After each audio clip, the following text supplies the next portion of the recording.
लोगों को मैंने आते हुए देखा, पर आज के दिन जो आए हुए हैं वो कुछ विशेष हैं। शीस पगा न झगा तन पे, प्रभु जाने को आए बसो के ही ग्रामा। फटी सी धोती पहन करके द्वार पर आकर के खड़ा है और पूछने पर अपना नाम सुदामा बता रहा है। जैसे ही सुदामा नाम भगवान श्री कृष्ण के कानों में पड़ा, भगवान श्री कृष्ण तुरंत सिंहासन से कूद पड़े और कूद करके भगवान बड़ी जोर से सुदामा सुदामा कह करके दौड़ने लगे।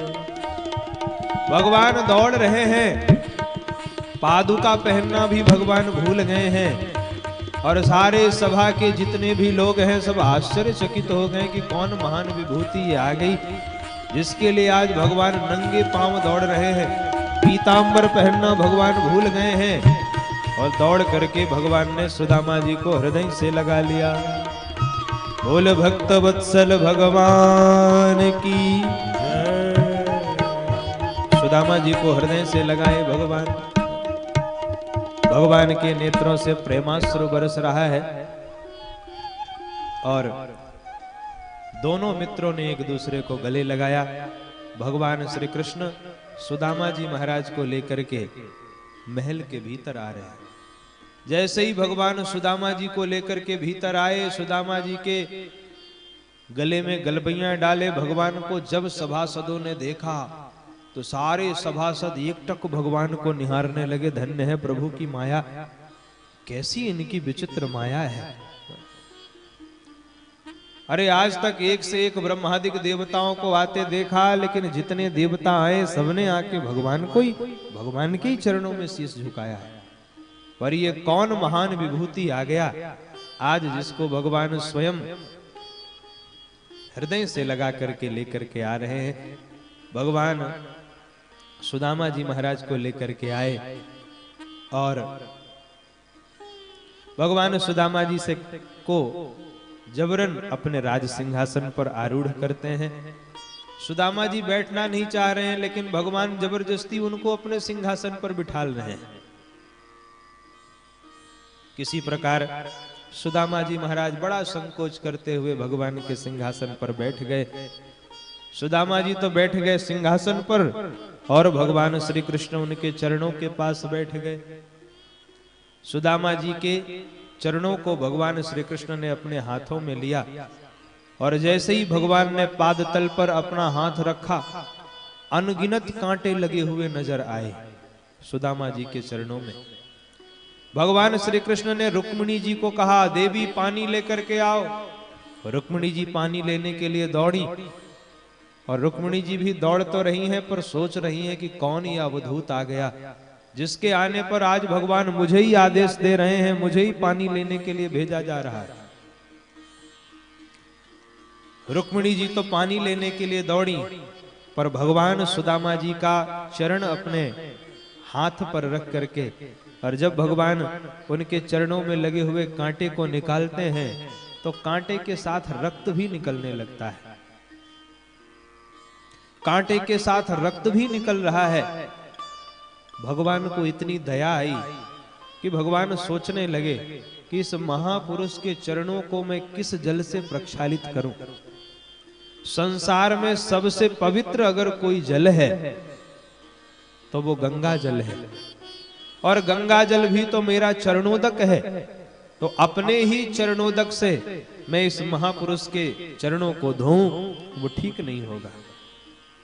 सुदामा जी के भाव को देख करके भगवान श्री कृष्ण के नेत्रों से ही गंगा जमुना की दिव्य धारा प्रकट हो गई और भगवान ने अपने ही नेत्रों के जल से सुदामा जी के चरणों को अभिषिक्त कर दिया। बोलिए भक्तवत्सल भगवान की जय। ऐसे बिहाल बिवाइन सो, पग कंटक जाल लगे कोई जोए। हाय महा दुख पायो सखा, तुम आए ते न किते दिन खोए।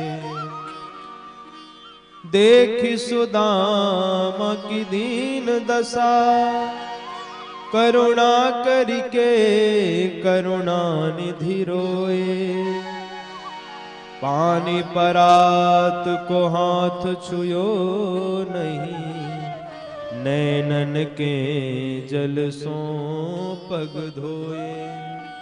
भगवान ने अपने ही नेत्रों के जल से सुदामा जी महाराज के चरणों को प्रक्षालित कर दिया। रुक्मिणी जी पानी लेकर के आई, पर रुक्मिणी जी भी आश्चर्यचकित रह गईं। सोचने लगी कि अवधूत कौन है और इसने कौन सा पुण्य किया हुआ है जिसके कारण आज इसको इतना बड़ा सौभाग्य मिल रहा है। किम अनेन कृतं पुण्यम अवधूतेन भिक्षुणा, श्रियाहीनेन लोकेस्मिन् गरिहितेना धमेन च। इसने कौन सा पुण्य किया है जिसके कारण इसको इतना बड़ा सौभाग्य प्राप्त हो रहा है। भगवान विचार करने लगे कि सुदामा जी अगर सिंहासन पर बैठे रहेंगे तो सुदामा जी अपने मन की बात नहीं कह पाएंगे। इसलिए तुरंत भगवान ने सुदामा जी का हाथ पकड़ा और सुदामा जी को लेकर के भगवान अपने अंतःकरण में चले गए। बोल वृंदावन बिहारी लाल की, भक्त वत्सल भगवान की। अब सुदामा जी महाराज को भगवान हाथ पकड़ करके अंतःपुर में ले गए और अंतःपुर में ले जाकर के सुदामा जी महाराज को खूब प्रेम से स्नान करवाया। स्नान करवा करके खूब सुंदर सुंदर वस्त्र पहनाया और वस्त्र पहना करके सुदामा जी को अपने शुभ्र सुकोमल सैया पर शयन करवाया। जैसे ही सुदामा जी भगवान की शुभ्र सुकोमल सैया पर लेटे, सुदामा जी को ऐसा लगा मानो क्षीर सागर में अवगाहन कर रहे हैं, इतना आनंद आया। अब भगवान ने सोचा कि सुदामा जी विश्राम कर रहे हैं तो मुझे भी तो उनकी सेवा करनी चाहिए। सो भगवान सुदामा जी महाराज के चरणों के पास बैठ गए और सुदामा जी के चरणों की सेवा करने लगे। भगवान जब चरणों की सेवा करने लगे तो लक्ष्मी मैया ने सोचा मुझे भी तो कुछ करना चाहिए। लक्ष्मी मैया ने देखा कि भगवान चरण सेवा कर रहे हैं तो लक्ष्मी मैया पंखा लेकर के सुदामा जी महाराज को पंखा करने लगी। सुखदेव जी कहते हैं राजन सौभाग्य तो देखो, सुदामा जी को कौन दरिद्र कहेगा। साक्षात भगवान नारायण ही जिनके चरण दबाएं और साक्षात लक्ष्मी ही जिनको पंखा करे, उनसे बड़ा सौभाग्यशाली संसार में भला कौन हो सकता है। लक्ष्मी नारायण दोनों मिलकर के जिसकी इतनी सेवा कर रहे हैं उससे बड़ा सौभाग्यशाली कौन होगा। बोले भक्त वत्सल भगवान की। अब भगवान चरण भी दबाते जा रहे हैं और सुदामा जी महाराज से प्रश्न कर रहे हैं, मित्र एक बात बताओ, तुमने विवाह किया कि नहीं। सुदामा जी ने विवाह के प्रश्न में थोड़े शर्मा गए सुदामा जी, और सुदामा जी ने पूछा क्यों भैया ये विवाह की बात क्यों पूछ रहे हो। भगवान कहते नहीं वो इसलिए पूछ रहा हूं कि तुम बचपन से ही बाबा वैरागियों जैसी बातें करते थे, बचपन से ही तुम्हारा स्वभाव बड़ा ही वैराग्यपूर्ण था, तो वही मैंने सोचा कि विवाह पता नहीं किया भी कि नहीं किया। सुदामा जी ने कहा कन्हैया मैंने विवाह भी किया है भैया, और तेरो भाभी को नाम है सुशीला, जैसो नाम वैसो काम। ब्राह्मणी बड़ी सीधी साधी है और हमारे गृहस्थ की गाड़ी बड़े ही प्रेम के साथ में चल रही है। पर एक बात बता भैया, तूने विवाह किया कि नहीं। भगवान कहते हैं मेरी विवाह की छोड़ो, मैं तो इकट्ठे ही बताऊंगा। तुम एक बात बताओ, तुमने विवाह किया तो हमें बताया क्यों नहीं। सुदामा जी कहते हैं अरे कन्हैया देख भैया अपनो ठाठ बाट देख, हम पे का धरो है जो हम तुझे बुलाते, और वो सब इतनी जल्दी जल्दी में हो गया कि कुछ ऐसा वो ही नहीं बन पाया। भगवान ने कहा मित्र एक बात बताओ, भाभी जी से बता करके आए हो कि नहीं। सुदामा जी ने कहा, कन्हैया भैया बात यह है, भाभी जी से बता के नहीं, भाभी जी नहीं भेजो है मुझे तेरे पास। भगवान प्रसन्न हो गए। भगवान ने कहा, मित्र अगर भाभी जी ने भेजा है तो मेरे लिए कुछ ना कुछ तो जरूर दिया होगा।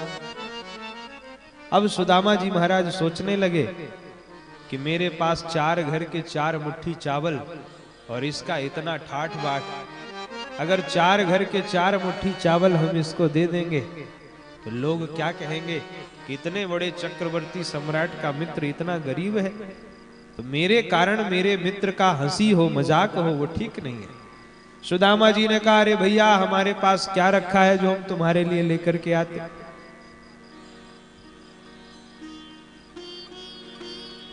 भगवान ने सुदामा जी से कहा, मित्र लगता है बचपन की आदतें अभी भी भूली नहीं है। शांत रहिए, स्मरण करिए जब हम छोटे थे और हम जंगल में समिधा बीनने के लिए गए थे।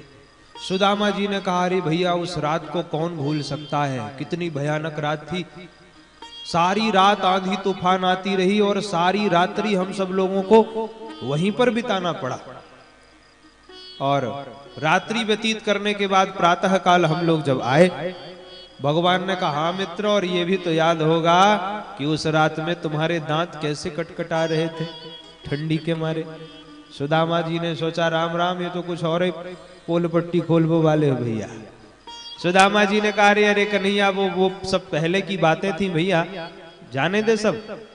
भगवान ने कहा, तो सीधी सीधी बताओ भाभी जी ने क्या भेजा है मेरे लिए। सुदामा जी कहते, तुम बार बार भाभी जी पे ही क्यों अटक जाते हो। भगवान ने कहा, मित्र लगता है तुम मेरा स्वभाव भूल गए।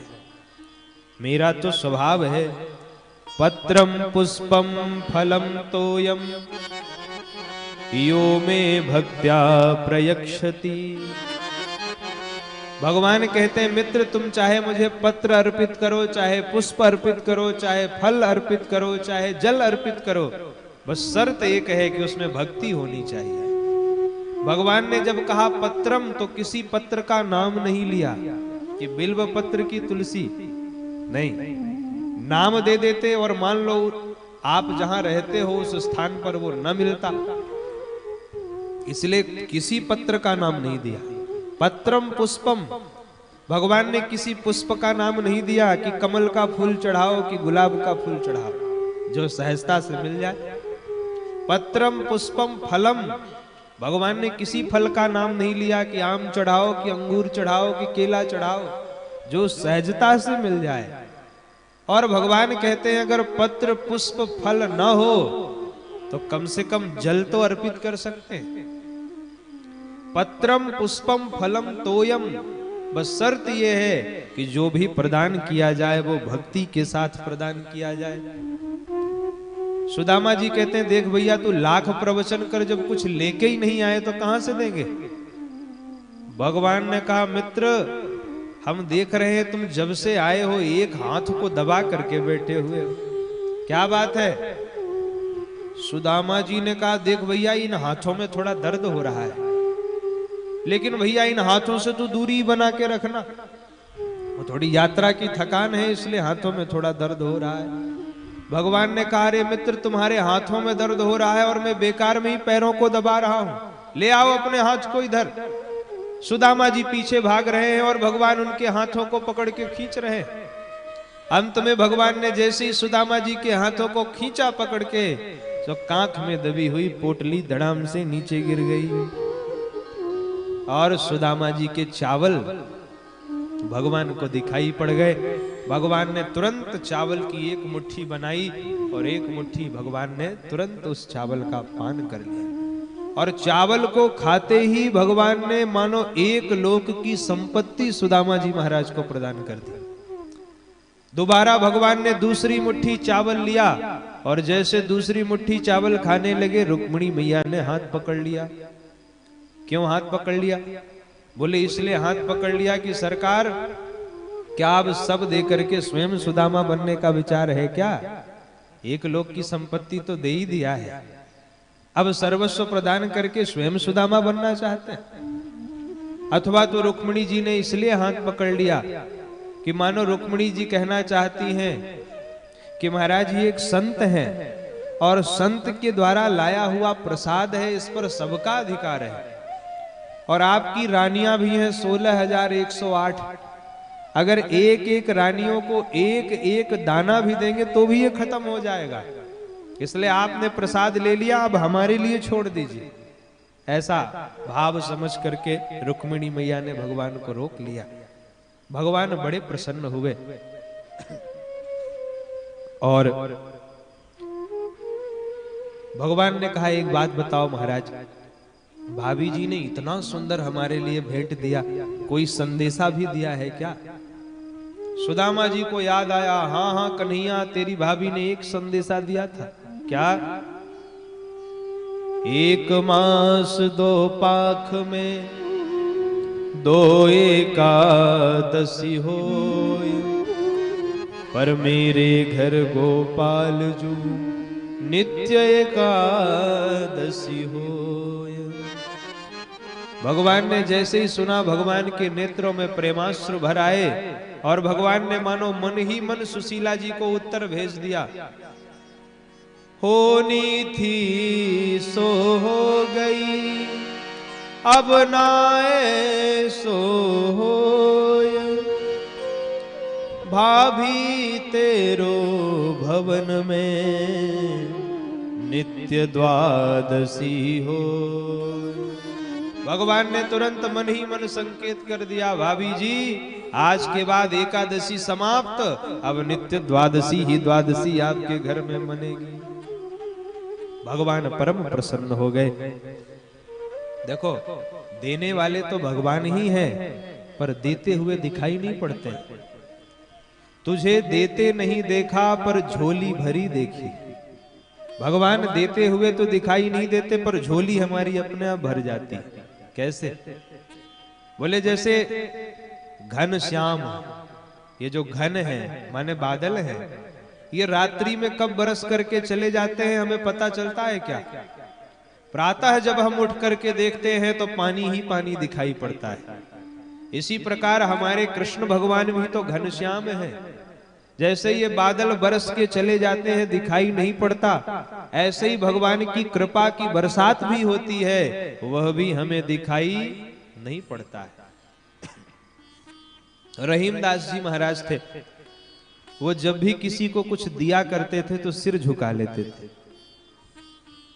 एक बार किसी ने उनसे पूछा कि महाराज आप जब भी किसी को कुछ देते हैं तो सिर क्यों झुका लेते हैं? रहीमदास जी ने